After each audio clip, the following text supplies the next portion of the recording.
In the last lecture, we have discussed the open model of blockchain, that is the permissionless blockchain. Today, we have the permission blockchain and its application as a topic.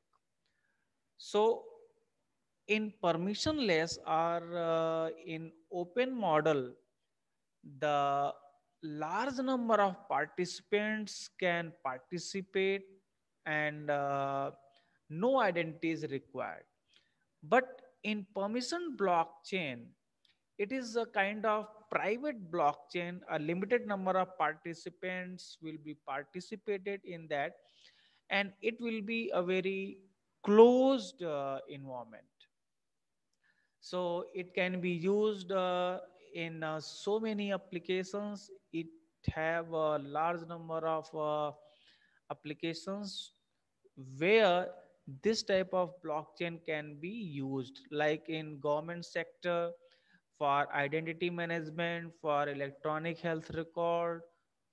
There are lots of the scope of this type of blockchain, and it's very secure one. So we will discuss now. As I said, this permission model is a kind of private blockchain. So blockchain can be applied just beyond the cryptocurrency. This is the basic idea about this private model, or you can say permissioned model. So the underlying notions of the consensus protocols, consensus mechanism in the distributed system, and security and distributed replicated lasers can be applied to this permission network model, or you can say permission network settings. So as we know that in distributed system we use consensus mechanism, and the same transaction or the same copy is replicated on all the participant in that decentralized network. So these type of notions will be used here. Most enterprise use cases only involve few ten or hundreds of the participants. So for those business applications, this permission model is the suitable model for implementation and for solving the problems. In the permission blockchain, we have several benefits, like the strict notion of privacy and security provided by the blockchain platform, a greater transactional throughput based on the traditional notion of distributed consensus protocols, like Raft consensus, Paxos consensus, BFT algorithm, Byzantine fault tolerance algorithms, etc. So just see this scenario. Uh, this type of applications we have in permission blockchain, like asset movements in financial marketplaces. Here, a kind of closed communication is required among bank several banks. So here, a permission blockchain can be used for the asset movements in the supply chain. Also, suppose we have several manufacturer, and between the manufacturers and retailer, a kind of shipping and distributed entities are involved.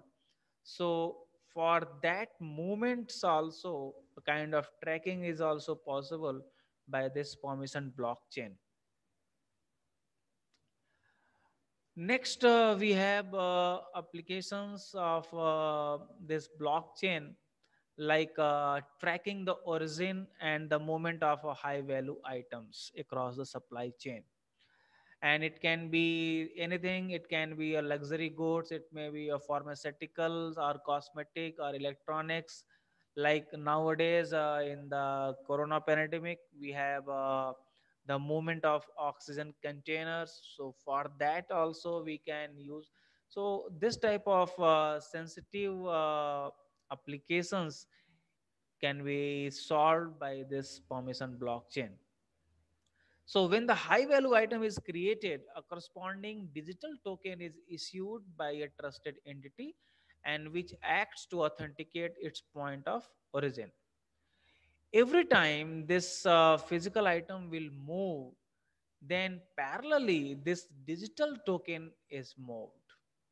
So the real world chain of custody is precisely mirrored by a chain of transactions on the blockchain. And the token is actually working as a certificate of authenticity, which is far harder to steal or fork than a kind of piece of paper. Another application we have distributed web. It is a very popular one, IPFS. You can check. This is the link of ipfs.io. You can see and you can explore this portal for peer-to-peer hypermedia protocol to make the web faster and softer and more safer and more open. It is the platform you can use for the sharing of files. And how it works actually, our file and all of the blocks within it is given a unique fingerprint, that is a hash code, a cryptographic hash code. And IPFS removes duplication across the network, and each network node stores only content it is interested in, plus some indexing information that helps figure out which node is storing what. So I have taken this picture from this ipfs.io website.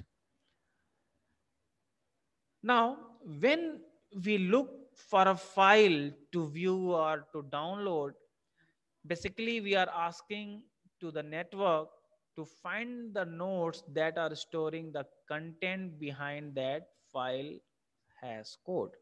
So basically, the files are stored on the this distributed web, and corresponding to each file there are hash code.